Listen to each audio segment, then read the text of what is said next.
Yeah, that was it. Yeah, that was it. I fucking hate them. America's biggest scam. Well, They're supposed to take them down, aren't they? Well, listen, did you hear that? Did you see the news article about the toll roads here in Florida? Well, first off, Florida has the most toll roads out of any state in the country. Yeah, the 408. The 408, the 429, the 528. I can keep going. The Turnpike. And they're all very close together. And you literally, the quickest way to get anywhere is these roads, which is what pisses me off. Yeah. Because it's not realistic to go any other way.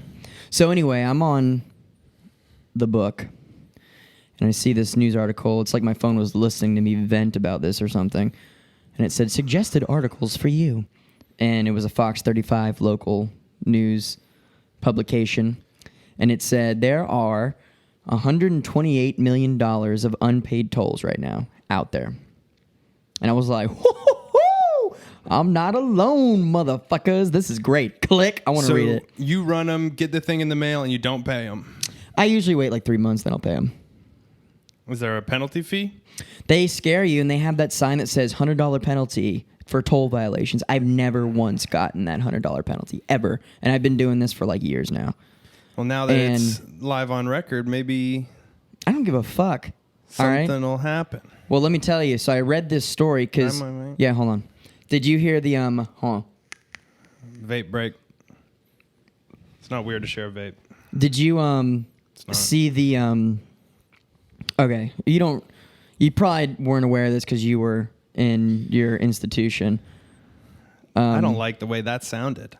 Well, you were in the facility. I was at a rehabilitation facility, right? Getting You were my in the life facility. Together.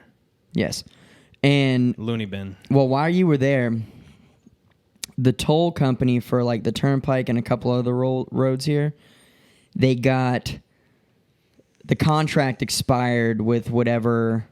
This is like loose facts. This is just the basic thing. It expired, and they brought in a new company to redo the tolls. And so what happened was tolls were down unknowingly for a few months.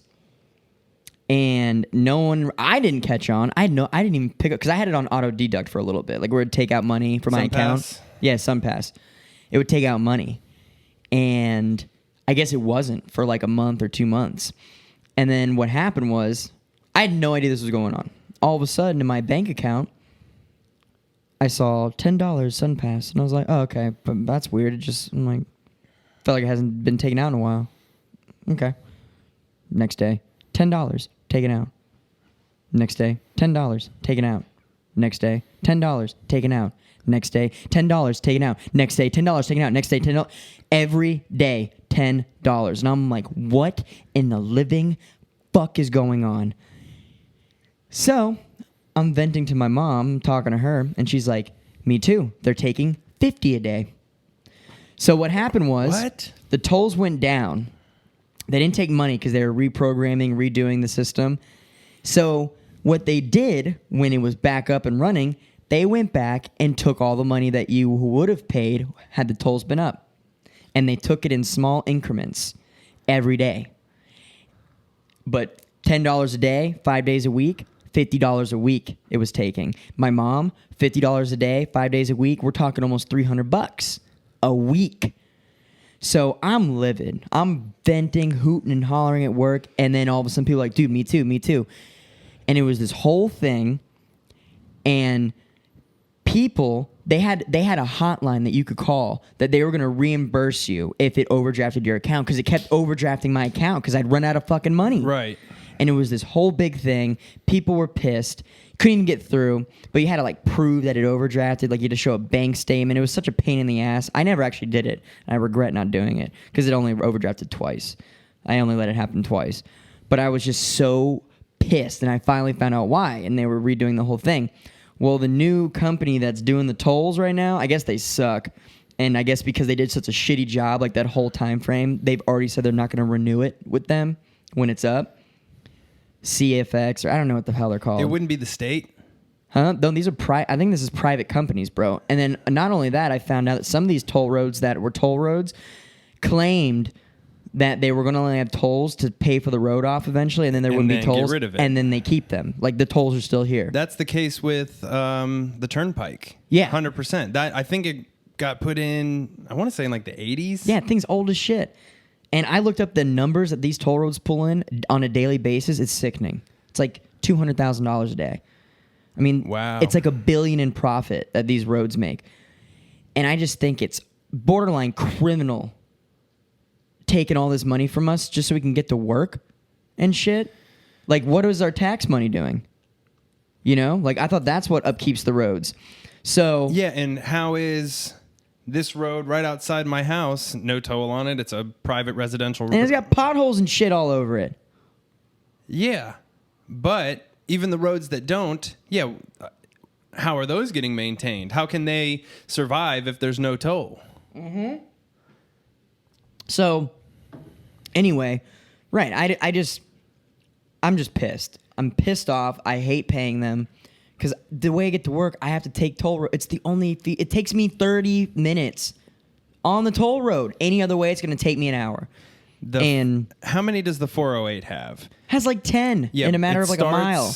It starts by the giant cross. There's one before that because I take it from Turnpike over. Actually, no, you're probably right. I think that is the first one. Well, I think there's three one between Winter Garden and Orlando. Wow, just that? Yeah. I mean, the Winter Garden and Orlando are pretty adjacent to three each of other. Them. Oof. And then even the 528 to go to Melbourne to see my family. To go see my family, I have to hit 4. To go to work, I have to hit 1 because I've found their little...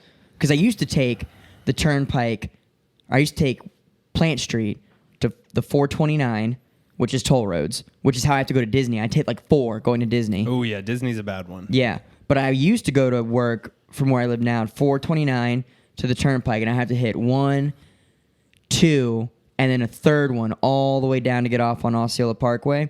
Well, now I'm like, fuck that. I found an exit off the Turnpike to get onto 50 Colonial, no toll. It's like this one little random exit. There's no toll booth. I've like checked it. Like I've driven past it like 3 times. I don't see one. So I'm like, I think I'm clear here. But there's one to get on Osceola Parkway. It sucks. Yeah, there's tons of those ones. Like if you want to get on this interstate at all, you're tolling it. And it's so funny. This is the best. So I'm driving, and I'm on the Turnpike, and I was going to my other job, the office, to go talk to my boss and get these. After we did the podcast that day. Yes, it was that day. So I go through this toll, and I thought it was like the exact change toll. Like you just throw the money in, you just, because where at the you line, always miss the little spout and you have to get out of your car and get the quarter you dropped. I never do. And some of them have a gate. I know, not anymore. They can't because people are blowing them, hitting them.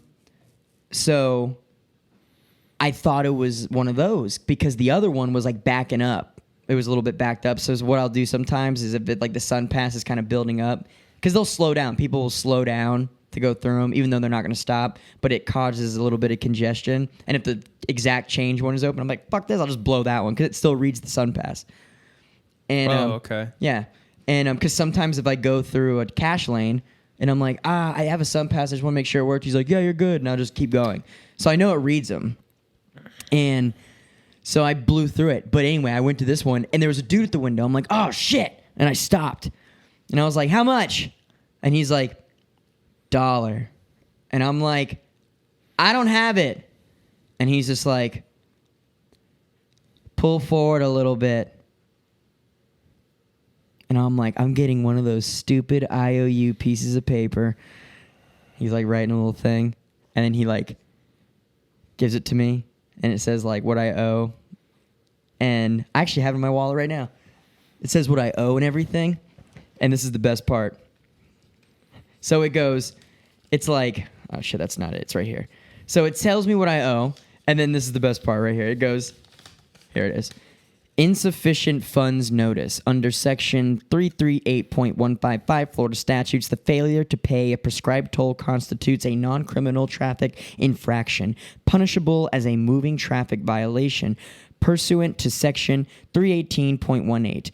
At this time, please exit the toll road at the next exit. Fuck you. I ain't exiting the goddamn toll road. Well, how are they going to enforce that? Exactly. So, hell no. I just think it's funny that they write that like I'm going to fucking exit the toll road. You're out of your goddamn mind. I'm on a mission to get somewhere fast. I am staying on the toll road. I will rack up all these things, and I'll just pay you at the end of the month.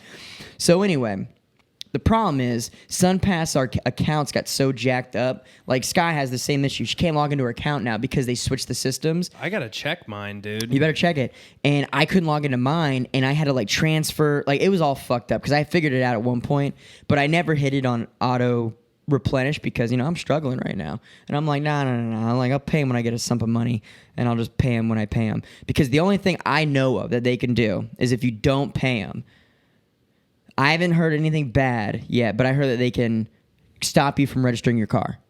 Like, if you go to register your car and you have unpaid tolls, they won't let you.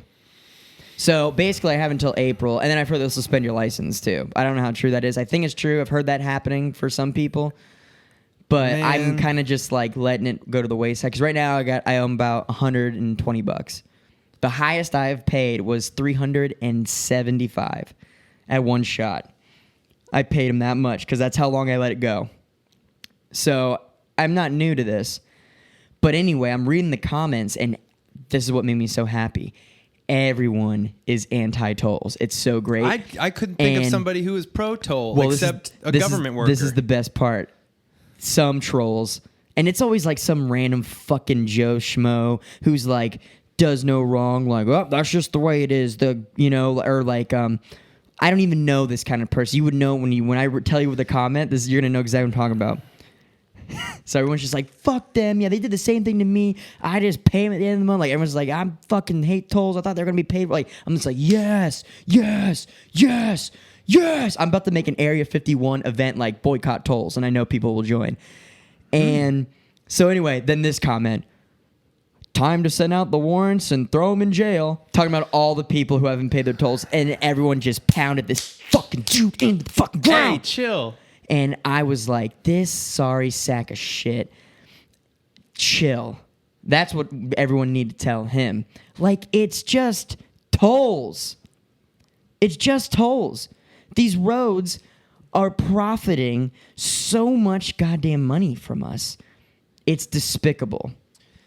Look it up. Look up the... I'm going to do that next. You were completely right. Florida, by a long shot, almost 100 miles, has the most toll roads. Insane. 657 miles of toll road. It's insane. Oklahoma's next in the 500s. I've heard New York is bad. People say New York, like if you want to, apparently, any bridge... like the George Washington Bridge. Like if you want to go to Jersey, you're fucked. And the greatest scheme they've pulled is the Sun Pass and the Easy Pass, because it's been scientifically proven, and you can see it evolving, that the literal handing over of cash registers as pain in somebody's head. Like, I give you $1, like, here, Zach, here's $1. It registers as pain. For you. For anybody, for the person giving, yeah, or paying. So that's why people say it's better to have just be strictly cash based, because that I guess they did like brain sensors and stuff like that. The swiping of a credit card is significantly less, because which explains why I racked up mine. Exactly, and why I don't like to spend cash.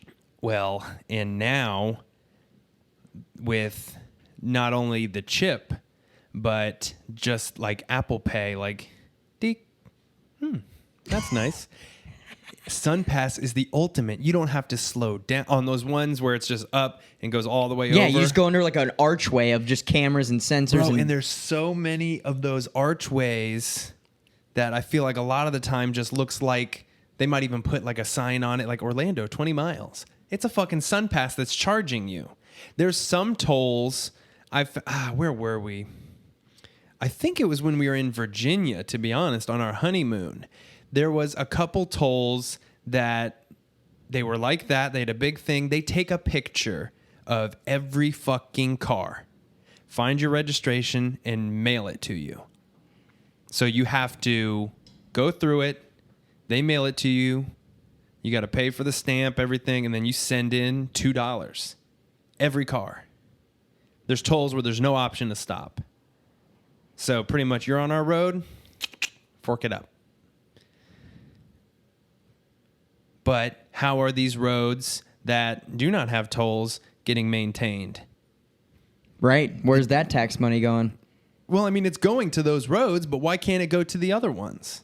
Right, like exactly. Why can't that money that we're already paying go to the other roads? I understand a high-trafficked road, you'll need some more maintenance on it. Like, are these just privately owned roads? I don't know, because then there's like adopt-a-highway situations, which no, they don't mess with the potholes or things of that nature. Like the Florida Turnpike, I don't see being a privately owned road. No, the Ronald Reagan Turnpike. It's just bullshit, man. It's fucking bullshit. And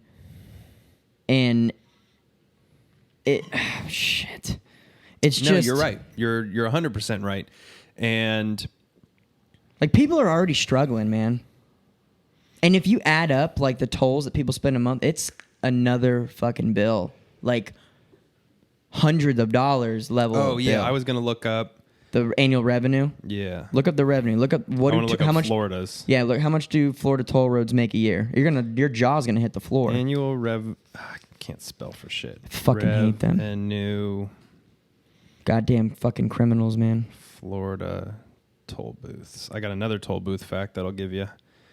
Okay, the Florida Department of Transportation and its Florida Turnpike Enterprise Division have grown their annual revenue from $600 million in 2011, Governor Scott's first year in office, to $1 billion in 2017.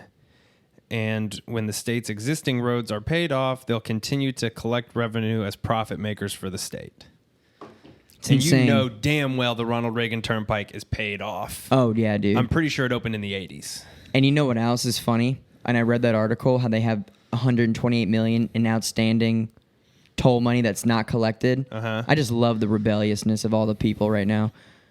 They said that they're going to collect at least the apparently lawmakers were shocked when they heard the number. They're like, "Wow." And they're like, "Okay." And they're expecting to collect at least 50% of it back. Really? Mhm. And they said that they're going to get it back. Of course they are. Because they're going to issue out suspensions. They're going to stop people from registering their car. And it's going to... I hope it pisses people off so much. I hope something happens. Wouldn't it be fascinating if everybody could just agree we're going to take the back roads, like the back road challenge, and we're not going to do any tolls. Now, You would be there'd stuck in probably be traffic some for assholes a like, whole sweet, day. no traffic. Right. I don't know if we could... Well, it's going to be those assholes that said, like, yep, send out the warrants. Like, he's going to be like, ha-ha. Yeah, I don't think people as a collective would ever do that. People got to get where they're going. I understand. And it's fucked that the state exploits the convenience way for more profit. You can take OBT, Orange Blossom Trail in Orlando. That's what the road Gatorland's off. Right. You can take that road all the way here to Ocala. And you can keep going all the way to Gainesville. There's no tolls on that road. But lights. There's lights, and Ocala to Orlando roughly is between an hour and 10 to an hour and 30 minutes. On OBT? No, on the turnpike. Oh, right. Depending Which is how on where I get you're here. going. And I blow that toll every time. On Orange Blossom Trail, which is Highway 441, which turns into Pine Avenue in Ocala, which I think turns into like Archer Road in Gainesville. I mean, you're looking at a 2 to 2.5 hour drive. It's an extra hour commute. It's insane. What I do like, I guess, is on Apple Maps, they give you a no toll road option. Oh, they do? Yeah, you type in 123 Main Street in Orlando from here, and it'll say this road contains tolls, and you press A, B, C. This one does not contain tolls, but dude, it's an extra hour of your time. And for the commuting parent who needs to get their kid to karate practice and then get back to the office and then go pick up dinner, It's not feasible. there's no way you could add an extra hour to your commute because, two, everybody just wants to get home. You and I, with how much you've traveled here, how much I've traveled to you when I was able to, when I will be able to, I don't know how much we've spent on tolls. Thousands of dollars. Tens of thousands of dollars, I'd say. It's just... I was commuting to Orlando damn near every week. I had a Sun Pass. Never even thought about it. Went straight to my Discover. I tried to be good about paying my Discover off, but I'd love to somehow get a figure of that, but I'm not going back and calculating that. I'm not either. Oh, I have a buddy at work who lives in Titusville who takes the toll road, and he still pays cash. He knows all the toll people. And he calculated 1 year, how much he spent since he's worked at Gatorland. I think it was $40,000. Jesus. This was over 10-year period or something. This was a statistic my brother actually told me about, probably around 2010. I don't know if it's since changed. And I looked it up. It was true. The job with the highest suicide rate. Toll? Yeah, not on the job, but who kill themselves the most are toll booth workers. Oh, my God. Because they deal with... It's not their fault. That's a job for them. I can understand that. They deal with assholes all day. Like people, come on, fucking, I don't have a fucking dollar. And they have to write those little things. They probably feel like assholes. Like, great, I got to be the bad guy who's ruining someone's commute, stopping them, whatever. Everybody hates tolls. It's a pretty universal feeling. And they don't get a chance to make a connection with somebody. It's quick little... Everybody who sees you just wants to get out of there. It was above lawyers, cops, many. That was a good one. I heard that pop. And like I said, I don't know if that statistic has since changed, but it made me think every time to go through a toll when I have to stop, be nice to that person. I'm usually nice. I'm never a dick to them. No, because again, it's not their fault. They didn't make these tolls. They're doing the same thing everybody else is doing to try to provide. I usually just don't talk when I go through the toll. The one time I did have cash, I did stop one time. Because if I have cash, I'll stop because I'll try my best to not rack up my thing. And I stopped at the Turnpike one coming here, and I just don't say anything. I just, how much? Because it's pain. That makes so much sense that it registers as pain. That is pain, man. I feel it. Forking over that money just to drive on pavement. Here's these jobs have the highest rate of suicide. Yeah, let's see them. I want a list. I hate articles, CBS.com. Just give me a goddamn list. I'm really curious to see. Okay, the CDC's occupational... I got to fart. Oh, wow. That'll stink. You know when you fart and you're just like, I know that's going to stink. Mm-hmm. The CDC's occupational suicide list. Number 1, farm workers, fishermen, lumberjacks, others in forestry or agriculture. 85 What? suicides per 100,000. Why? I wonder why. I would think farmers and lumberjacks, you're working with your hands. It's like a honorable profession. That's strange. I'm trying to see what year you're this in would with be nature from. Outside. I can't quite see what year this is from. I saw something about 2012, but I don't know. That's bizarre. I would have never guessed those. Second, again, this is another surprising one. Carpenters, miners, electricians, or construction trades. Interesting. Number 3, mechanics and those who do installation, maintenance, or repair. So literally the people that hold this goddamn fucking thing The up. blue collar. Maybe it's because in professions such as farm workers or fishermen, carpenters, those who create, we don't appreciate them enough. Yeah, we don't financially hold them in high esteem. Right. I wonder if teachers are going to... No, I don't know if teachers would be, because regardless of their pay, teachers are doing a very fulfilling job. Yeah, and kids can be very grateful to their teachers. And like, Yeah. Like, you don't really have, like, a class full of horrible kids. Not always. I couldn't be a teacher. I don't have I don't have the patience. I told you. Scouts, no. Scouts. But, like, you know, you might have 1, 2, 3 bad kids, but for the most part, kids, they probably enjoy working with them and teaching them. And it's rewarding to see kids catch on to stuff. What's the next one? Factory and production workers. Jeez, here we go. 35 per 100,000. 5, which is at 32 suicides per 100,000. Architects and engineers. What? I don't see a correlation to that. 6, which makes sense. Police, firefighters, corrections worker. That makes a little bit more others sense. in protective services. 7 kind of makes sense too. Artists, designers, entertainers, athletes, media. Okay. You're under a lot of public scrutiny in that makes way. sense. A lot of artists are... Smell my fart now. Pretty fucked up. 8, computer programmers, mathematicians, and statisticians. I'd probably do the same if I was in that field too. Shit. 9, which is my theory. Maybe, I swore I looked it up. 9 is transportation workers. Now, I think that could... Bus drivers? Yeah. Oh, man, bus drivers take a lot of shit. I would hate to be a city bus driver. never had God to drive bless the them. bus. I always lived close enough to the school where my parents... I had to ride the bus all the time for many years in school. No, I was close.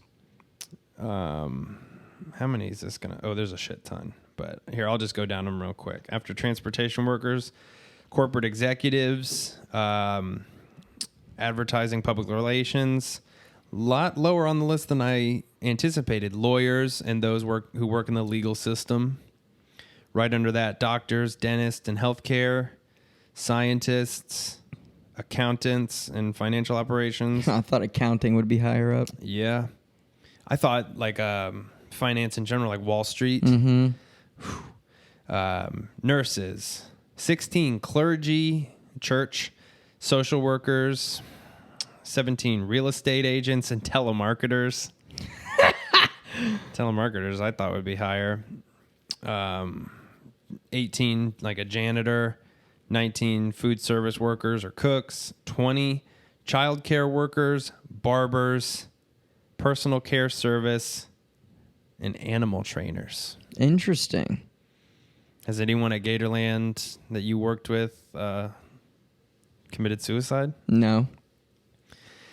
It's not necessarily something that's been very prevalent in my life. I went through a period a little bit with addiction and recovery, not bad, and a little bit getting bullied in middle school. Sorry, I'm burping.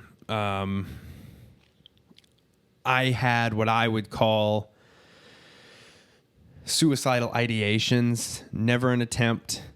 But I think a lot of kids have low moments a lot of the times when you're getting bullied in a new school or you move a lot. That was me. Where it's like, I can totally identify and relate with the feeling, I don't want to be here anymore. Right. I've had some of those in the more recent part of my life and it was very purely drug related, where I'm like, this sucks. I don't want to go on. I don't want to be here anymore. So I can identify with that feeling, but I'm not going to sit here like I'm a suicide survivor. I was almost victim to it. And truthfully, in my life, I haven't had a close friend do it. I know one person. And look what shirt you're wearing. What, Gary Laser Eyes? He made a song for her. Mm-hmm. I remember this. That's an excellent song. I know, it's a good song. Sandy? Mm-hmm. Damn. Yep. How do I remember that? That's crazy. That's good. But yeah, that's the only person I know, somewhat decently close that did that. Yeah, he had And there was plenty of people I know that were closer to her, but as far as like for me, like that's the only person I can name that I'm like, yeah, I knew a person for all the way through middle school through high school. Sad, dude. Yeah. But yeah, no, it's a scary thing. Here in Ocala, most frequently, and I'm not going to put anybody's business on blast. This is just a very general description of it, has been a lot of mostly men that you would look at as just kind of like good old Southern guys. They go to their job. They've got a wife, a couple kids. Everything is seemingly like, man, you got a nice house. You got the picture perfect thing going on. And 2 instances with people I went to high school and middle school with where their fathers ended up taking their own lives. And it's like, you hear it and it's like, what? Him? Why? And then I guess it goes to show you, you do never know what people are going through. And what they're festering and holding in. Yeah, and I'm not going to even pretend or even speculate like, oh, there was something else going on or whatever. Here's one. I mean, this is a heavy topic. I guess we'll get into something light here in a little bit, but whatever, we're talking about it. I didn't follow this guy, but I'd seen it before. He was a very prevalent pastor. Not like what we were talking about in last episode, like a televangelist, like one of those Hillsong, just kind of hip, wear flannels and have a cool haircut. Big on social media, people like him. They preach a very generic message, just like God loves you, it's all good, let's all love each other. Good people. And I had seen this guy before, and then somebody posted like, man, I can't believe this is happening. It was a picture of him. And like I often do, I'll just go into like rabbit holes, even on random people's Instagrams. I follow some people that I have no clue who they are, but they fascinate me. And this guy, 30-something years old, his name was Jared, which it was a little eerie to me. It wigged me out. Killed himself. Don't know how. There's a sick part of the human psyche that wants to know how somebody did it. I know, it's kind of like looking at a car accident. Yeah, that's weird. I think some people might, what do you mean? But I think everybody, it's like, well, how did he do it? Did he hang himself? Did he shoot himself? Was it pills? Oh, no, what was going on? I agree with you. We want to know. We want to know. And that might be an American thing. I think it's a human thing. We're fascinated by death. Yet fear it. What's crazy is I read an article, and it was like at 6:47 p.m., they found his body. He had taken his own life. Had 2 kids, a wife, and was a prominent pastor, verified on Instagram, if that matters. What was crazy was I went through his Instagram and his Twitter, and if he took his own life at 6:37 p.m., at like 4:30, he posted a picture of him at his son's baseball game. Like, I love this kid. He's so good at baseball. I love my life. I love the Lord. And then that happened. It's like, what? And It's just so... Yeah, come on. What the... I'm not by any means judging. Again, you never know what somebody's going through. But it's almost... There's something eerie about... going to somebody's social media and seeing their headspace before you know they died. One that really sticks out is this rapper. Have you ever heard of Joey Badass, the rapper? I've played you his stuff. He's excellent. He's alive. He has a group called Pro Era, and it's like a bunch of... Are you getting down? Should know what she wants. Like all of us. It's a group of friends from New York who are rappers, and Young Steez or Big Steez was the kid's name. And he was really good. He was a good rapper. He jumped from a massive building in New York and ended it. What's crazy is he had to have had his phone right before he jumped. He tweeted, "The end." Oh, eerie shit. And you can still go to his Twitter and find it. It's crazy. It's fascinating to see, like, where were they right before this happened? And even, it's a sick, weird part of our brains. Rappers who end up overdosing. Mac Miller. I don't know if you ever heard of Lil Peep. Yeah, I heard of him. I really heard of him because of his passing. And I mean, sometimes, obviously, they didn't know they were going to die, so they tweet some dumb shit. I mean, I'm not, again, it's like I tweet dumb shit. We post dumb shit, and I could die the second this podcast is over. And the last thing I posted was a video about Tekashi 6ix9ine. No comment. But it's, I don't know, it's disturbingly fascinating. With Mac Miller, which I think you were a fan of Mac Miller. I like Mac Miller. Yeah. It was crazy to see how big he ended up getting. That I took Mac Miller's harder. Like, I didn't really know Lil Peep. I don't want anyone to overdose. Drugs and recovery are a subject that's close to my heart, given my personal experience. I got so... What are you doing, sweetie? Sorry. I got so angry with Mac Miller. Not at him, but I wrote a blog for the rehab I was at. I was writing blogs for him. Whoa. I sent you some of them. Yeah, it was good. I liked the one you wrote. This one was like, why is this happening? And I went down the list of all these artists who have overdosed. Prince, Tom Petty, Michael Jackson.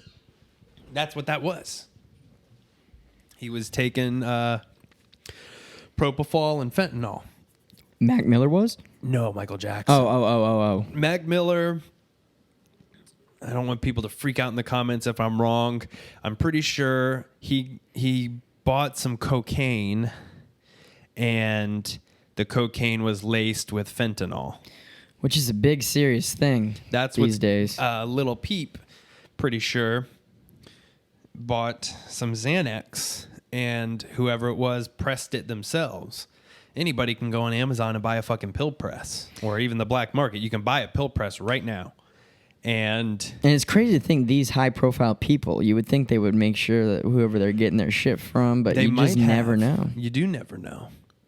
I never had any experience with fentanyl. One time somebody did, and just disclosure, if anyone doesn't know by now, I'm a drug addict.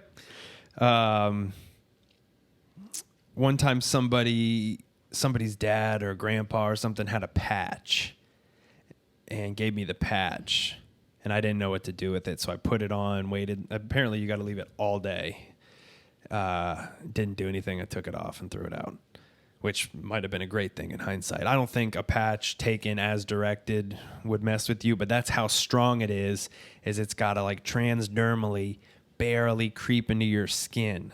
Apparently, I was in rehab with some guys who fentanyl was their drug of choice because it's like... Good Lord. It's, for lack of a better term, heroin on steroids. It's the strongest shit out there, and I think it's the strongest shit that will ever be. Stronger than morphine, heroin, everything.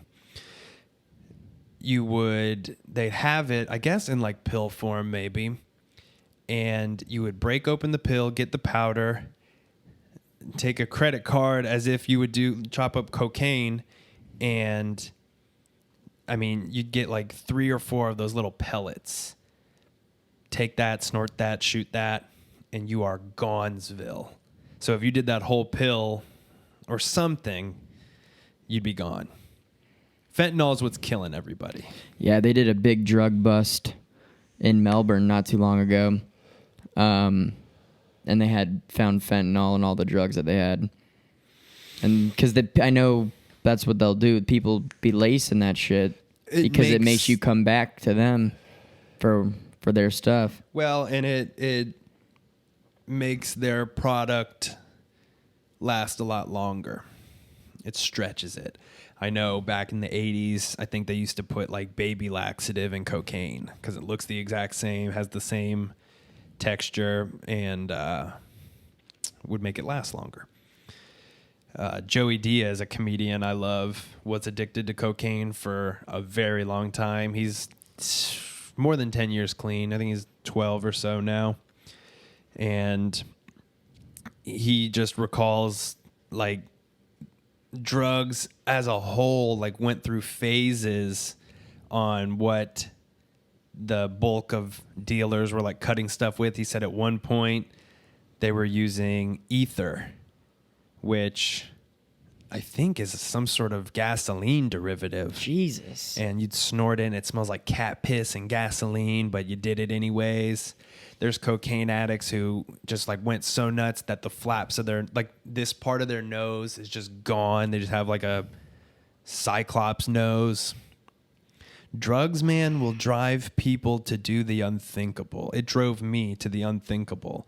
So we talked about this, I think, when we were talking about legalizing the question that was asked of legalizing prostitution. When it comes to what somebody does for drugs, even if it's murder, I don't agree with it, obviously, at all. But I will always be able to understand the desperation that's behind that. Right. And it's crazy. That's scary. Sleeping with somebody to get drugs, taking something from somebody. And on the same hand, I can understand the desperation where you feel like I don't have any more drugs. There's no way I can get more. I feel like I'm going to die if I do not get them. I might as well just die. Suicide. And I got kind of to that point in my brain. Really, it was more what I had done. I told my story in episode 1. Go back and listen to that if you dare. Where I stole something from somebody, something I've never done in my life. I'd never thought about taking something from somebody. And for drugs, I did it. And the shitstorm I was in and the jail and prison I was facing, I really kind of thought I could just end it and I won't have to do that. That, I think, is where people can understand like the coward's way out. I've heard both sides of that. It's a coward's way out or it's the bravest thing you can do.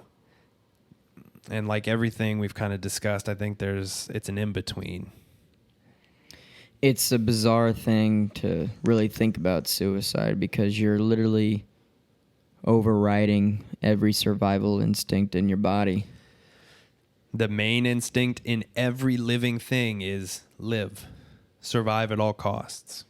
And to override that, I mean, God, that's crazy. I wonder, I'd be curious to see at what point was there like a spike in suicides. I feel like there's got to be no doubt that the culture we're living in now of screens and anti-social media, it's had to have made an impact on suicides, right? You would think. Or is it just we're growing as the human race, so there's more people, so there's bound to be more people who kill right, themselves. Just it's all perspective on the because amount of people on the earth. There's suicide in the Bible. Judas betrayed Jesus, killed himself. It says he hung himself. Right, so it's not like a new phenomenon. No. It's morbid, it's dark. I think it's worth talking about, at the very least. Yeah, you know what are we the only species that can commit, that do that? Is there any other species? Look that up. Like that has the capacity to just end their life purposefully? Does any other species. I wonder if it pops up in the drop bar. Commit. I think it would. Google, I know, like you could search Pornhub.com. It's not gonna drop bar it. Fuck you, Google. They censor. Napa Valley cowards. Ugh. Controlling the globe, brainwashing, mind control. BBC, many animals seem to kill themselves, but it's not suicide. Here, Wikipedia, the most trusted news source. I like it. This is good. Animal suicide. This is a good source. I trust it with my whole being. Here, let me just do Somewhat Savants, designated source, Wikipedia. I typed in do animals. The drop down is do animals go to heaven? Do animals have feelings? Damn straight they do. Do animals sweat? Sweat? Some do. Do animals commit crimes? Do animals commit adultery? Do animals commit cannibalism? The last one, yes. Yes, alligators are cannibalistic. Alligators are savage, and they haven't changed shit. They're real. Steve Irwin said it best. Crocodiles are easy. They try and kill you. People are harder. They try to be your friend first. Do we trust the BBC? No, but do it anyway. Read it. Or just check it out. I don't want to read this whole long-ass article. Just find the goddamn animal that they mentioned. More of reason we need. And their website's doing that. This person cited 21 apparent animal suicides, including a dolphin who let himself be captured. A dolphin makes sense to me. They're one of the smartest animals on the planet. That's who I was going to predict if anyone could do it, or if any animal would do it, was going to be a dolphin. Here's this popped up. I'm not going to read this whole thing. Many times dogs will die very shortly after their owner. Oh shit. Yeah, I've heard that before.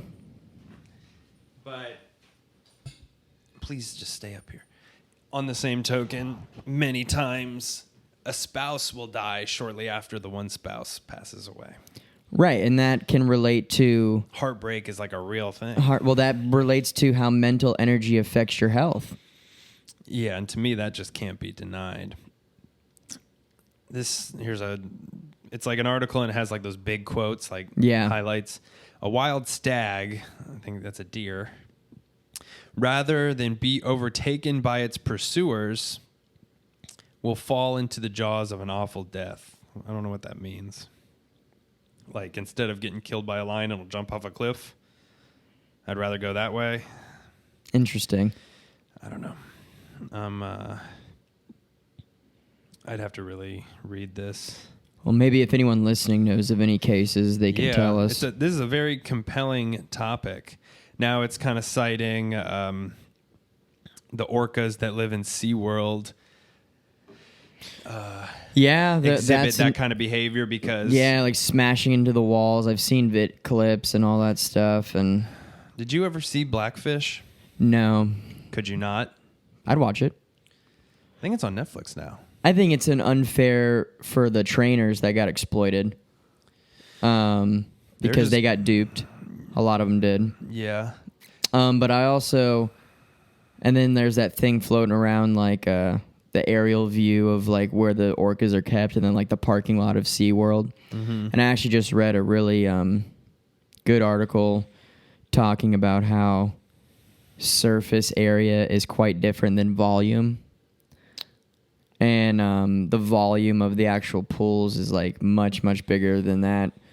And like... That's a good point. I mean, still I'm 50-50. I don't really know because orcas are a whole nother animal. They're just very intelligent. They're not alligators. No. And they've got allegedly different dialects. Like how we have a southern accent being from Alabama or a New York accent. Apparently... orcas from different areas are saying and communicating the same way, but it sounds completely different. Right. The only thing the article said that I was starting to understand, like they were saying how like in the wild, wherever orcas are found, if orcas, like, because orcas can swim up to 100 miles a day to search for food. Yeesh. But if there's plentiful food, like there's certain areas where you can find orcas where the orcas won't go far. Like they'll stay within like a 20, maybe even 10-mile radius if the food is plentiful, and they don't need to travel, because they've got everything they need. Mm-hmm. And then depending on where orcas are found somewhere else, they might need to travel far to find food. So the argument trying to like help SeaWorld in this specific article was saying like, yes, they're in captivity. The pools are bigger than you think because they're like 40 or 30 feet deep, I guess. But they were saying that the orcas don't have the physiological need to go anywhere because everything is provided to them. Mm-hmm. And they do have the space to get the adequate exercise that they need, which they do get exercise from the trainers. And the trainers, look, no trainer is going to it's hard to get a job at SeaWorld because my buddy who I work with at Gatorland, when I first started working there, he was part-time at Gatorland. He was trying to break into SeaWorld, and he wasn't at part-time, or he was part-time there. And they finally gave him full-time. He's just now working with dolphins. As a trainer, not as a trainer, worker. like hands-on work. And it took him forever. Everyone wants to work there and work with them, who's in that field. But so my point is, no trainer is getting a job there with ill intentions for these animals. No, they love them. They love them. It's their whole life, like, to work with them. So that's the plus, and like they're gonna make sure that they're taking care of the best of their ability. Is it the ideal situation, smack dab in the middle of a tourism? Probably not. But at the same token, though, the only way to educate the general public is because SeaWorld does a lot of rehabilitation and things like that. They do a lot of good that people like to overshadow with the documentary. So it's just one of them things. And also,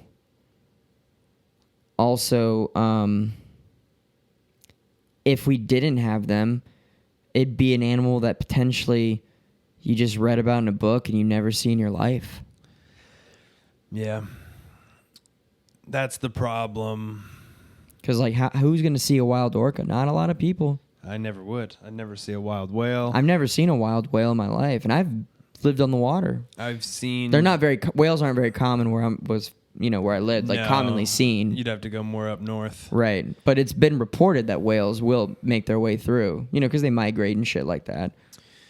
We're much more likely, and I've seen very few and far between for brief glimpses of time dolphins. I see a lot of dolphins now in Melbourne. You see dolphins all the time. Mainly, I've never seen one pop out of the water. You just see...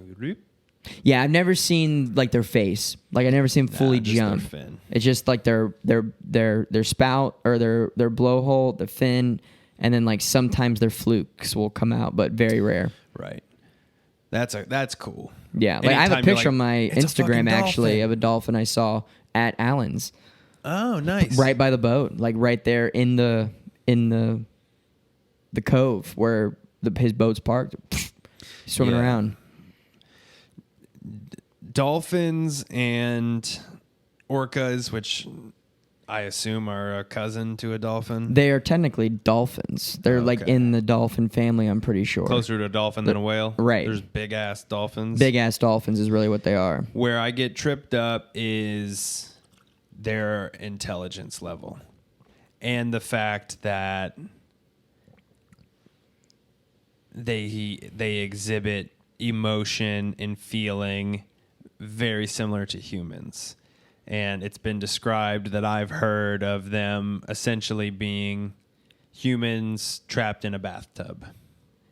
And I've got a hard time getting behind anything that's of that capacity. Right.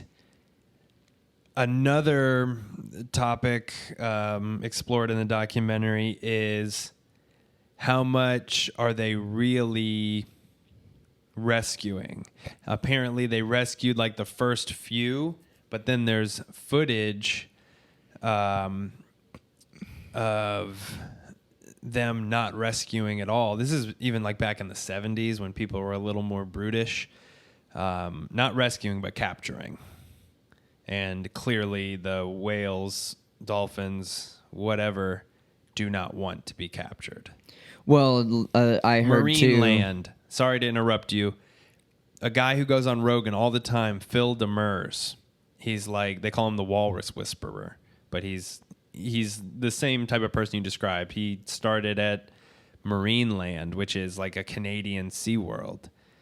And he eventually learned the dark underbelly of everything there, that only like one of them has been rescued and the rest have been bred and born into captivity.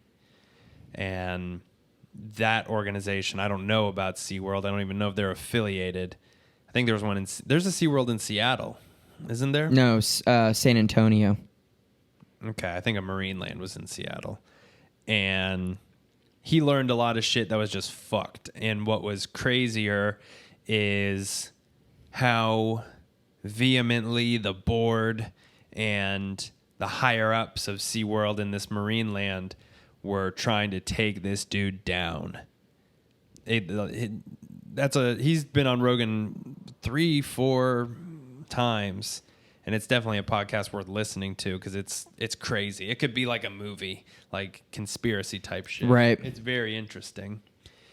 What do you think about the concept of zoos where it's more of like a giant wildlife reservation and we are the ones who drive around in a caged thing and look at them? I like that. I mean, those are pretty much what safaris are. Certain safaris are fenced in. How big is Disney's? Animal Kingdom? Yeah, it's Pretty big. I'm pretty sure it's like their biggest park. Here we go. Here's a question I've always had. What is stopping those lions from going and murdering those other animals that are there? Electricity? That's the dark side of Disney. Dude, those lions always seem to just be on that rock, sleeping. So I learned this because I was wondering the same thing, because they have one of the most state-of-the-art safari. Apparently, Animal Kingdom is looked up to in the world of zoos and the AZA. But there's always a dark side. Yeah. Because I thought the same thing. Like, you're just seamlessly driving through this safari, and like it appears as if the animals can just mingle with each other and go they're wherever. all in order. But you have to look closely. You have to look very closely. And when someone pointed them out to me, I started seeing them everywhere. And if you look on the shrubbery line, there's this sprout-looking plant at first glance. But then once you start seeing them over and over, you're like, oh, those aren't plants. They look like a wiry black like thing. And they'll line them, and they're lined up all over the place, and they're electric. Bzz. Like, they'll shock the animal if they cross them. And that's what keeps everything in their spot. And they have them all over. All over. I took pictures of them on my phone because I was like, damn, they are all over. Send me that. I'm bad about saying I'm going to put something on the screen and then I forget. Yeah, I'll have to dig. I have like 3,000 pictures. I have it in there somewhere. Worst case, we can Google it Yeah. and find it. But I'm sure people have posted it. I want people to see that. I want to see that. Yeah, it's blended in very well, so they do a good job. I've never noticed that. And I think the animals, obviously, if they get shocked, they learn real quick because I never see them near it. You know what I mean? Like, they're never like by the fence or by that or anything. The only ones that have a blatant fence now are the cheetahs because they had a cheetah escape. Well, the thing one time darts quick enough through that it can take a zit to get through. Right, and well now they have like a real fence, like you can see it, like it's a real electric, like silver, like they can't get out of it. So that's the only one in the whole safari that looks like they're contained. The rest of them, like the lions, you're right, it looks like they just hopped the moat. But that moat, I'm pretty sure I think it's an illusion because Disney's like king at illusions. Mm-hmm. Especially like this is kind of weird. If you look up the Tower of Terror and watch the video of how the ride is made and like the illusions of it's insane what Disney can pull off. But anyway, it's not really that scary. Well, not Space really. Mountain. Space Mountain is Space Mountain, pussy of a roller coaster. Well, you remember Tower of Terror when you look and you see the people appear and it's like a long hallway. Uh-huh. the smoke and mirrors to make that, it's like a little tiny, it's like short, and it's like it comes down to like a Alice in Wonderland door at the end. It's very small. Interesting. Smoke and mirrors makes it look like a real hall. It's crazy. And there's like 85 mirrors that make the effect. It's nuts. But anyway, so I feel like that rock, there's an effect that makes it look like they're close. But I think that moat, because if you kind of look really carefully when you go around it, you can see how it's like so bowed in. Like I don't think they can make the jump. And if they do make the jump, they're stuck in that moat. I'm pretty positive. Because it's like the gorillas, too. Like, they have a giant moat thing they can't get across. And it's deep, you know. But they can get down in there. And there's, like, little dens and shit they can go in. But that's, you know, Disney goes big or goes home. They're going to make it look as if, you know, they're not super caged in. But they design it to where they can't. It's just physically impossible. Right. So, but yeah, those little electric shrubs are there. They're all over. Do you think somebody would ever be confident enough to walk that trail with those fences? Or could anything still happen? I mean, if you made your way, because you're in a safari truck, I don't know how you're going to get out there without being apprehended. I'm saying like it's a experiment. Like, oh, hypothetically? I'm hypothetically confident enough to... I wouldn't fuck with them. I bet you that shock is insane. Because you got to think, this is keeping an elephant in its place. Or a rhino.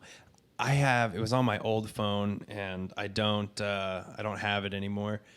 From me to, I know that people can't see that, pretty much double what we are right now. So take this situation, flip it that way. We are from me to there, 10 feet from a rhino. In Animal Kingdom? Yeah, on the ride. Yeah, depending on where they're standing. He must have been right on the edge. Oh, I've never been that close to them. I've been close to the giraffes before. Yeah, the giraffes but that's chill. the thing. Certain animals can get really close to the truck because they're not as threat, like the lion, obvious reasons. 100% of the times. And they keep the elephant away too. Like the elephant doesn't have the ability to get that close to you. I would think that's got to be a hell of a shock because of their tough, leathery exterior. That's what I'm saying. So there ain't no way that you're gonna make it through there. No, in those animals. I mean, I guess you could jump over it. Yeah, I'm sure they've put animals out there that have exhibited aggressive behavior. And then those animals are then relocated. They have to be pretty accustomed to, here comes the fucking truck 100 times a day or whatever. Oh, it's insane. It's one of the most popular rides there. That thing is going constantly. When you're on the ride, you see 3 trucks in front of you. It's like a caravan all day. Yeah. I wonder how often something goes wrong. Not necessarily. I know I've heard stories of like the less aggressive animals will just pop a squat right. And you can't move. And you got to wait there. You got to wait. Mm-hmm. I've heard that. I've stopped on the ride. I've rode the ride a bunch at this point. Mm-hmm. Like we've stopped and we just had to wait. Sometimes the ride can take a long time. Do they like have to bring people out and? I've never had that happen. I don't know if like they get to a point where it's like, all right, they have to come like lure them away with like a treat or something. But they will wait for the animals for a long time. The depressing part with the lions is half of what they get off on is not give me this big ass piece of wildebeest. It's the hunt. Look at Manny and Ollie and Henry and George when they stalk in there. And they can't get it. Yeah. Frustrated. But even when they can get something, let's say there's a lizard or whatever it is, they are just little lions with how they hunt and stalk. They do it to each other. And obviously it's play. I know lions exhibit play, as do many other animals, but that's almost more fucked than keeping them in captivity. It's just like, here's the fucking meat. It's almost like after hours, you should just... let them get something live. Yeah. I know. And do they... Well, that's why enrichment, that's a term in the animal world, is used for that. They'll enrich animals by stimulating them to fill that void.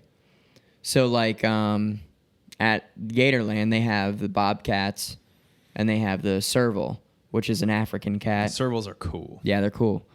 So obviously they don't feed them live stuff. They feed them like raw meat in the morning and a little bit at night. So they have to stimulate them somehow. So, they'll throw tennis balls and make them stalk different things like a giant feather, and they have to spend time. They do it every day. They have to.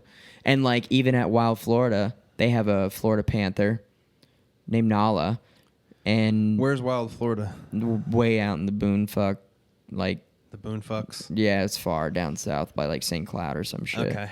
But I have a buddy who works there now, and their Florida Panther has got a dope enclosure exhibit, and there's tons of things for her to do. She has like a tether ball hanging from the thing, and she goes nuts. And they'll do things with her to like stimulate her, and because it's true, they have to be like those animals have to be. That's why like back to the whales, they have to be stimulated. They have to, because you're right. There is a point where if they don't get to do those things, it's not good for them. You're right. It's the lack of the hunt. It's the lack of the play. It's like they have to do those things to fulfill those instinctual wants and stuff, So it's called enrichment. That's what it's called in the animal world. That. Yeah. Like that's a specific task at hand. Being a keeper is enriching the animals. Yet, and again, correct me if I'm wrong, alligators with their dinosaur fucking brains, and they don't have big brains, do they? They don't. But I'm starting to believe they're more complex than made out to be. But yeah, no, their brain they're a little different. They don't give a damn. They're like sweet chicken. Oh yeah. They don't. Now, are alligators even social animals? Do they? They are. They develop a hierarchy. So there's an alpha gator. Always. And I know with hey sweetie, you can bring her up there. Being at rehab where I was, it was equine horses. Mm-hmm. And we saw many examples. Everyone assumes like, okay, even though he's by himself, this is just purely example, Chester would be the fucking alpha. He's the biggest one, and right. he might very well be. But with horses, and I've seen with other animals, as you can see in examples where a cat pushes a dog off his own damn bed, size has nothing to necessarily do with who's the alpha. Right. It's all personality and attitude. Right. So, which can be true because even in the gator arena, we sometimes don't know who is alpha because the gators will have marks, like they'll bite each other and shit. And it's typically the one who has no marks on them is the one who's fucking shit up. Yeah. And who's letting everyone know who's boss. And sometimes it's not the one you expect. How well can you distinguish between these alligators? Pretty well. You would not believe it, but they actually... Do you mix them up sometimes? Sometimes. Sometimes certain ones look similar, but when you see them every day, like some of them are really dark. Some of them are light. Some of them still have their baby juvenile stripes, that aren't going away as quickly as others. So, and then their heads are shaped differently. Sometimes they have bigger eyes than the other ones. So yeah, there's very subtle things to the average Joe who just looked at all of them. They're like, how do you know them apart? It's like, well, look at them for a month every day. You'll start to tell them apart. It's like the crazy person that has like 9 German Shepherds. Yeah, and they know them apart. Yeah. Who is the baddest motherfucker at Gatorland? That we handle in that arena? Yeah. Probably Daiquiri. And you're Zachary. Yeah, Daiquiri is a big male. He's like 7. He's over 7 feet. He's big. You ever fucked with him? All the time. I use him in the show, but he's massive and he throws you around like a rag doll when you're on him. And he's strong as shit. What about, even that you don't handle, do you just have like the gator who's like, he's it? Buddy. Bull male in the breeding marsh. He's huge. He's like 13 feet, 9 inches long. So size massive. plays a definitely role. Oh yeah, definitely. To an extent. Does he push his way? Like he owns a cove. No one's allowed in it. Dude, only females. watching them get fed and the savagery in that is just fascinating when one gets chicken and the other one's like, I wanted that piece. Whap! And then the other one backs off or says, nope, I really want that piece. And it's crazy how to watch animals work that out. And it's almost like in perfect order. Horses, I don't mean to keep using that example, but it's the main one I know. Horses really exhibit that. And it's something us humans could really take lesson to. Many animals don't seem to hold grudges.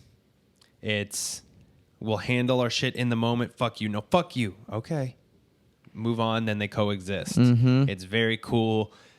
We all need to aspire to, as crazy as it may sound, animalistic conflict resolution. She fart? Dude. One thing, quick side note, we learned after we got her, because of her short nose and she's got to constantly be taking in air, fart a lot. Boston Terriers. It smells like shit, man. Here's something fun for you. Okay.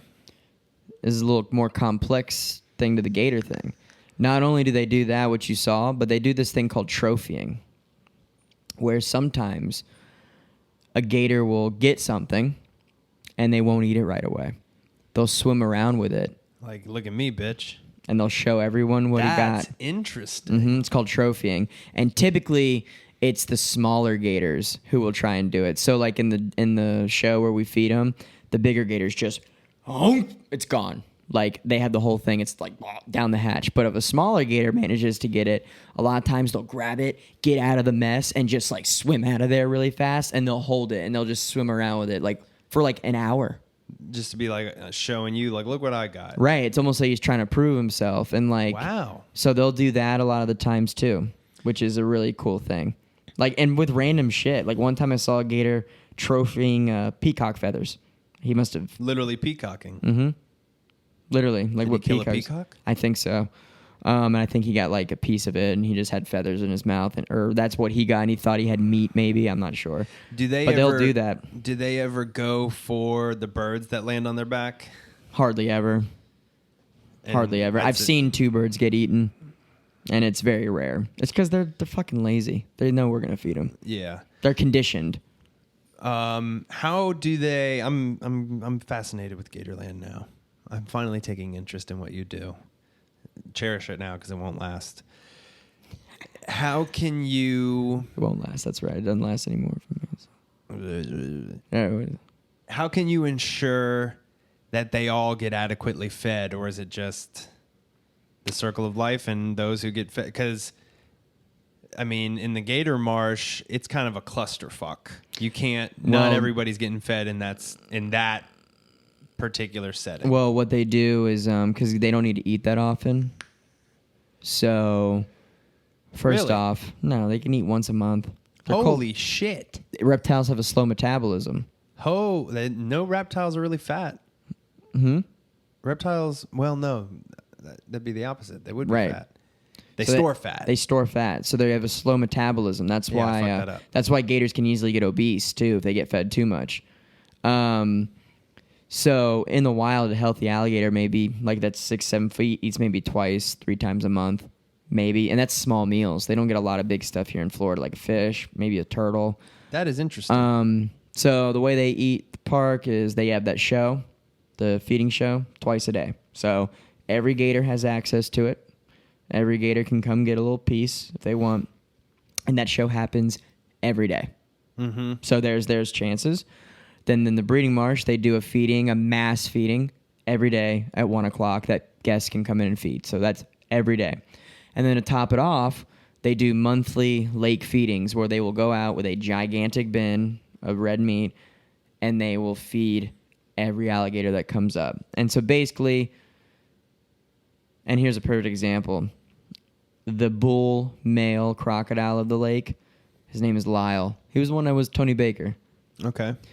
He sometimes shows up in the jump show and will jump. I have a badass picture of me feeding him, and he is huge. Scariest fucking jump you'll ever do. But he doesn't come to every show. He doesn't come. I don't even see him that much anymore. He comes when he wants. He comes when he's hungry.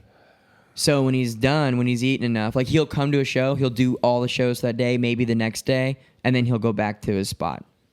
So they'll come when they're hungry, and they will get some. But some gators know when to quit eating. Some don't. So that's the difference. Like you usually get the couple of usual suspects who are always there. Same fucking ones. They're just trying to get more food. And then like the ones that'll go, come back. Because the lake's huge. They like swim all over the place. So and then they have that monthly feeding too. So they might get a lot there and be good for a while. Yeah, that's interesting. I would have assumed, given their massive size, they would need to eat every day. But the thing is, they can eat up to 50% of their body weight at one time. 100, like it's insane. So when a gator in the wild gets right, I think that's the fact. I don't know. Well, gets like a deer or a wildebeest in those cool scenarios, he eats that. He's good for a while. And then they just sun and chill. Right, they sun, chill, they store it. And don't get me wrong, if the opportunity presents itself, they're going to grab something else. Yeah. Yeah, but yeah, they're good for a while when they get something. That's why gators here, you know, if they get like a deer, oh my God. That gator is set for a little bit. Oh yeah, she's a compulsive licker as well. What happens and how often does a gator pass away, and what do you do when it happens? Gatorland? Yeah. Because a lot of them are old. They've been there since like the day the park opened. Mm-hmm. It happens, I don't know, like maybe a couple times a month. We find a dead one. A couple times a month. That's more often than I thought. But there is a shit ton of gators there. Yeah, and so it's like sometimes you'll go with none a month, but like on average, at least one a month. What do you do? Rope them, drag them out, bury them in the back. There's a graveyard. Mm-hmm. Do you have like a ceremony? No. Did they let the employees know, like, hey, Buster died? Well, not everyone's named. It's usually a random. Like, whenever a named one, you know, like, it's bigger news. But it's normally like, hey, we got to swim us no Morris. So when... It's like, that's the code for it. When Chester kicks the bucket, you think there'll be like a thing? Yeah, that'll be sad. I mean, I don't know if there'll be a thing. Probably not. It'll probably just be like, yeah, man, Chester died. And it's like, oh, shit. And it's like, yeah. And Chester's the guy. He's pretty famous. It's like the most famous ones there is Chester, Bone Crusher. Yeah. Bone Crusher's that American crocodile that's really old. Lyle's famous. Who's the white one? Oh, that's Trezos and Fearos. And then you got Pearl. Basically, whichever ones are there in the vlogs all the time are like the most famous ones at this point. Would they post it on like social media like Chester went to be with the Lord? I don't know. That's a good question. Do alligators go to heaven? I like to think they do. They don't know any better. They're just instinctual beings. Living. You know what Steve Irwin called them? Frogs with teeth. That's how he described alligators. Not crocodiles. Alligators. Because he was a crocodile man. Those saltwater crocodiles, bro, that will fuck you different. up, bro. I feel like even though they look similar, they couldn't be more different than alligators. Oof. You ever see the clips of them at the Crocoseum? No. Dude, the Irwins, man, I love the Irwins. His family is... Would you say the Irwins are nature's first family? 100%. And... I love the son. Oh, he's great. He's hilarious. He's one of my favorite Instagram people. He's his dad. Dude. But he's his own guy at He's the his same own. time. I know. It's wonderful. But there's a clip where they all like... Dude, they do like a fog machine. They like run. It's like a fucking stadium, and they run out and they do the croc show. It's huge. It's massive, and just the clips of these saltwater crocodiles running out. And for one thing, they are pristine, like they are flawless. The crocs. Their teeth are so white. Like their pattern is impeccable. How do they keep them that way? Just careful. When you're Australia Zoo and you're Steve Irwin, you've got the best of the best at this point. That's crazy. So, like, and they have, like, the best care, you know? So, but just seeing this thing, and they've got massive crocodiles. It's just fucking badass, man. That's got to be a bucket list thing for you, huh? I would love to go to the Australia Zoo. Oh, yeah. We have one person that worked with us. She went and, like, she posted some pictures, and she, like, cried. Wow. Yeah.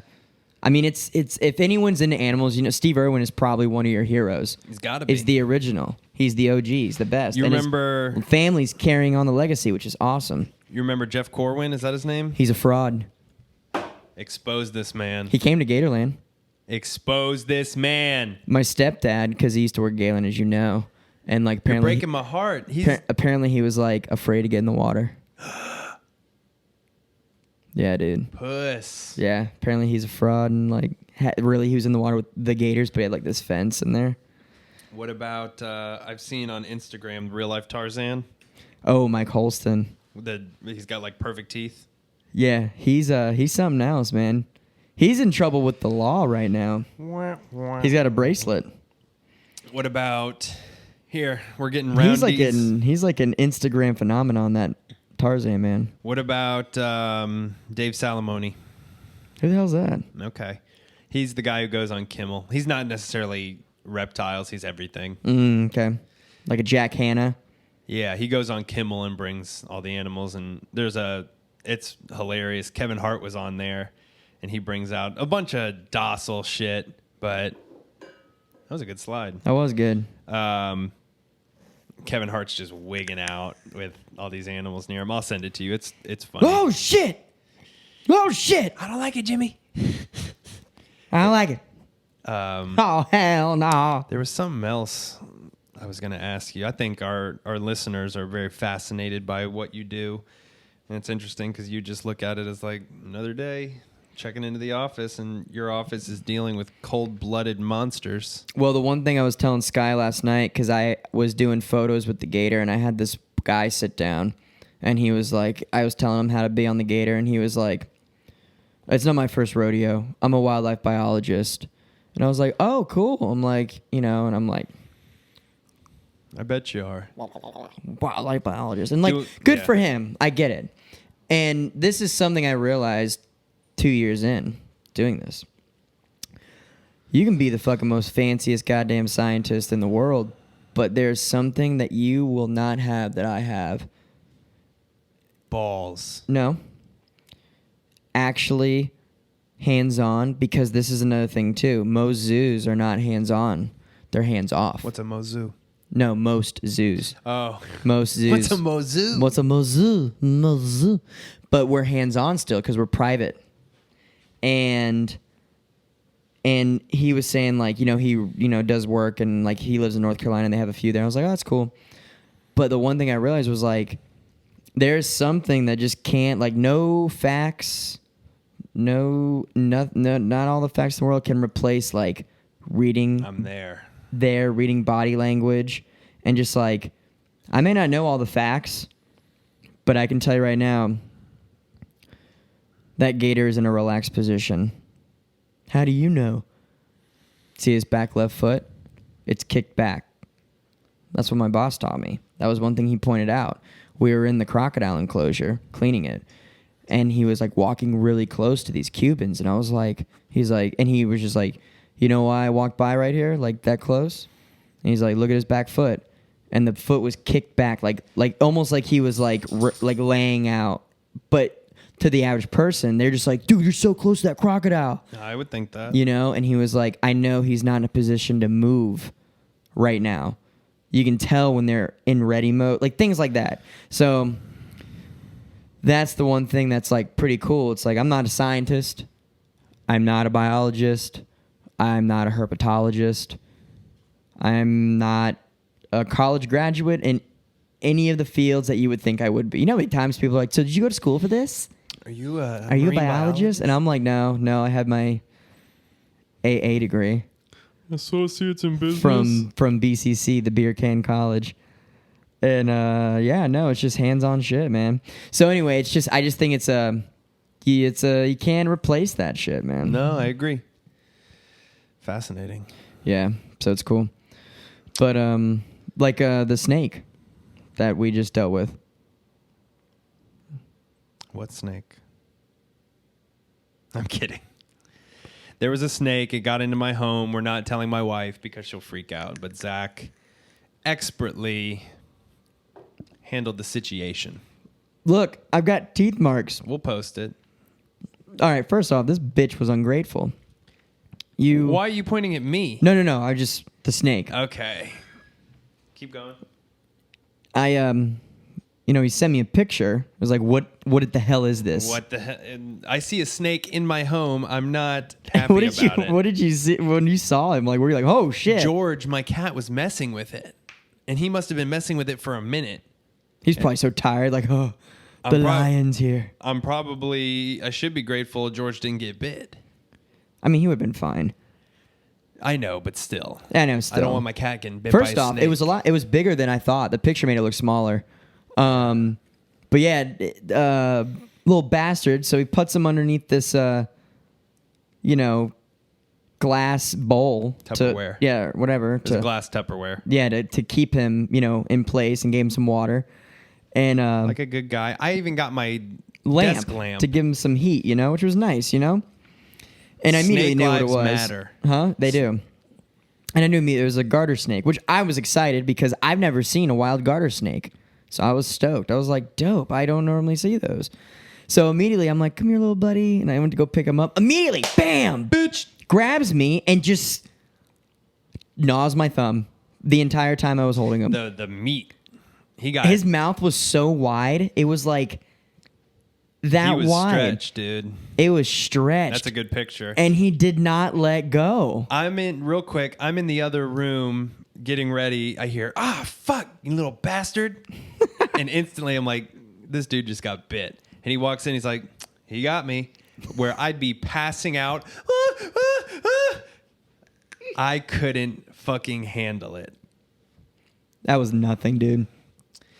I'm at Zack's house a couple years ago. He's like, look at what is... It was Kenny's green tree python. And Zack's messing with it. He's like, isn't this thing so cool? I'm like, Kevin Hart with the wild animals. Like, all right, Zack. I'm not like... I don't have a snake phobia. I don't really fuck with snakes. There's a reason the devil appeared to Adam and Eve as a snake. Oh, man, I'm sure you hear that a lot. Oh, yeah, all the time. I think they got a bad rep, man. All these snakes today, they didn't know any better. My wife believes... a good snake is a dead snake. Oh, that's horrible. No. No. God, no. She wanted me to kill the black racer. Free pest control, man. Oh yeah, it's I'm fine with it. Free pest control. If that garter's going to go kill these frogs that keep laying eggs in my pool, that's why he was able to draw blood from me that little, because they have teeth designed to puncture frogs. Fuck these frogs, because that's what they eat. The frogs are, and I have like chlorine and chemicals in my too. pool. I don't know how these frogs live. They chill in my pool. Obviously, it might not be enough chlorine, or they'll mutate and die eventually. Are they the big gray tree frog ones? They're more toadish. But do they stick to the wall? No, they float. But are they toad? They're like big and fat, and do they hop like on the ground? Yeah. They're more toad-like. They can jump pretty far. Are they toads? Are they frogs? I don't know. They lay the little black eggs that clump. I don't know enough about toads and frogs. I can distinguish a toad from a frog. They're not. They're not those neon green tree frogs. Do you ever find them on the wall? Or you always find them on the those on the wall, but I don't find those in my pool. The ones you find in the pool are just toads? They're brown. Are they warty? Yeah. They are? Yeah. And they have a bitch on their back. He says, I got my main bitch and my side bitches over by the stairs. I lay eggs with both of them. But when they hop, are they kind of goofy looking? Yeah. Like, do they do multiple quick hops? Yeah, but they can make a big ass hop. But like, they don't go like... Boing. Bro, I don't know. They're amphibians laying eggs in my pool, and I gotta scoop their eggs out. If it's a toad, then yeah, that garter snake, that's the reason you're finding your garter snakes, because that's the second garter snake I found less toads as of recently. They eat the fuck out of those toads, bro. I'm all about it. That's why they had those. I'm all about it. Because the toads are puffy. Toads and they fizzle out. Toads and frogs are... I feel like you could have a whole master's degree in toads. You know the one that its glands make DMT? No shit. Not cane toads. Those are poisonous. No, it's in the Sonoran Desert. Oh, shit. And what they do... Joe Rogan do that? I don't think he's ever done the toad. Mike Tyson did the toad. What, he just... No. They get the toad. They're big. They're big toads. I've seen a bullfrog before. That's a frog. Bullfrogs are cool though. Bullfrogs are mean. I got this story, then a bullfrog story, and then we're at about an hour and a half. We can wrap this biatch up. What they do in the Sonoran Desert is they capture these toads. I'm positive they're toads. They get them, and they've got these glands. Mm-hmm. They get a thing of glass, squeeze the glands. It's like, it looks like milk shooting out. Gets on the glass. They let the glass dry, scrape it up, put it in like a crack pipe looking device. Bye-bye. You're gone. You're seeing God. You're in another dimension. Bye-bye. Mike Tyson did it. And the way he described it, that's a podcast you have to listen to, is Mike Tyson on Rogan. He said he described it like he was freaking out at first, and it's like you're getting thrown in. You enter another dimension. In his funny voice, he's like, and I smoked a toad, and it was like, no. Instantly, I was like, no, yeah. But the way he described it, I saw people comment like, that's pretty much what it is. You're like, fuck. Like it's like skydiving. You're like, no. Whoa. And you see God. So, Hey, God. I thought Aztec ruins. And it's like, I just wanted to do it over and over. And they're like, Michael, you can't do that. And I was like, why not? I'll pay for the toads. I got a lot of money. Oh, man. Okay, I'm diverging big time. There's a clip. I'll pay for the... It's from that Polytoon guy who I want. Please, Polytoon, I'm going to send you this. I want you to animate our shit so bad. There's so many funny things. Yes, please. I wish could be animated. Please. He did I'm going to show you the Mike Tyson one. He's like, when I was in jail, I was talking to my agent, and he was like, yeah, I'm trading this guy with me some money, so instead of money, he's going to give me some horses. And I was like, I can get some horses? He's like, I can get you lions and tigers. I can get a tiger? Give me a tiger. And he gets a tiger from jail, goes home. I just had my own little list. Goes home. And he has tigers at his house. Oh, shit. Okay, so that's the toad. I don't want to diverge from the original point. You smoke the toad, and it's got dimethyltryptamine in it, which is God. Yeah, it's crazy. I'd like to do that. My Boston Terrier. That's how she talked. What was you say? Why's Henry always hissing at me? I never did nothing to him. What he got against me? I didn't mess with the snake. Hey, there's a snake in the babe cave. It's really big. Henry didn't do that. George. So one time we would always have here's another, what's a turtle? Reptile? Yes. Fuck you, okay? Frogs are they reptiles? Amphibians. So I didn't know if a turtle was. No, they're fucking scaly and they have a hard shell. I didn't know if they're it was born out something of an egg. Turtles. Turtles. Have you seen that kid? I like turtles. They're like, what are you for Halloween? I like turtles. He's a legend. I know. Wonder what he's doing now. Apparently, I'm on live television. I love that kid. I do too. I see like his clone like every time I'm at the park. What are the turtles? Like a long neck turtle. They have long ass soft shells. Every year, we would have one come into our yard. We have like a swampy pond. I don't know if you remember that in my parents' old house. Mm-hmm. In the front or in the back? No, not that pond. There was a natural in the back down the street. Oh, down. Oh, okay, yeah. One house over, and then there's like a swamp. Gators would be in it. We have a big lake too. Gators would be in that. But this turtle had a boner for our house. I don't know why, because we had dogs and like it wasn't necessarily like a turtle. Hey guys. Yeah, it wasn't like a turtle centric environment. I'm back. My mom is like literally the animal whisperer. Come here, my She children. likes to think she could probably go in the gator pit and say, "Now you listen here, buddy, she probably Chester, would do come it. here," and she'd get fucked up. But she is very good with animals. I've seen like nasty ass pit bulls, and she's like, "Hey," and they're like, "Okay." She's got a very weird way with animals. Buddy. Or she goes like they'll fight and like that's not nice. She's got pigs and they listen to her. Okay, I'm way off the main point. The turtle, the soft shell. The soft shell turtle would lay eggs in our yard every year. And every year it would hatch. We would put they're so cute. They're like that big, just mini versions of what she is. And we'd put them in a box, take them down to the pond, go live. One time we put them in a box. They all come as an army back. There's a lot of them. Yeah. Took them down to the pond, and we put them in, and then out of nowhere, these toads just show up. They're like, "Hey, bitch," and they're like, "Huh? Huh?" And they're like pushing these baby turtles over, and they're like, "Ah!" And these toads are just fucking up these turtles. And I'm like, "Woo!" It was me and my brother, and we're like, "What do we do?" And we're trying to shoo away the toads, and they'll jump, and they just come back, and they're like, they're just headbutting them until they put it. I don't know if they eat them. They're just like, "Bitch, get out of here. This is my swamp." So that's one of my memorable experiences with toads is these toads fucking up these baby soft shell turtles. Dude, these toads were savage. They were bro. ruthless. It was nasty. That's hilarious. They just emerge. They merge. But I know like bullfrogs and other toads, like they can get mean. Yeah, dude. Like attack people. I mean, I don't know about all that. Well, Hey, you never know. I mean, they'll bite. yeah, I don't fuck with things like that. You got to see the Toady Baker. He voiced over this bullfrog. He was sitting there. It's so fucking funny. This bullfrog's sitting there like on this ledge, just by himself, and all of a sudden this like beetle's like walking up the ledge really slowly towards him, and of course the voiceover, it's way funnier.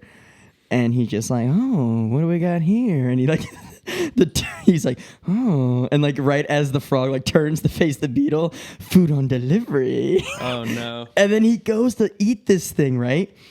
And he eats him, and he like puts it in his mouth. He's like, "Ah," and then he like spits it out,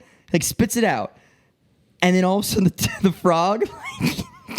The way the thing he spit out was like right next to him. He spits it out, and then he just takes his little fucking hand and just goes and launches it off the ledge. Shit. It is so funny. So that story just remind me of that. Like I feel like they come up, and when they don't like something, they like get that shit out of there, bro. Toads have an attitude problem. It sounds like. I know. I gotta That's show you funny. that video. We should post that voiceover Okay. for people to watch. Well, we are at an hour and 37 minutes, sir. Are you content? Yeah, I'm good. I'm out of here. I'll see you next week. All right, peace.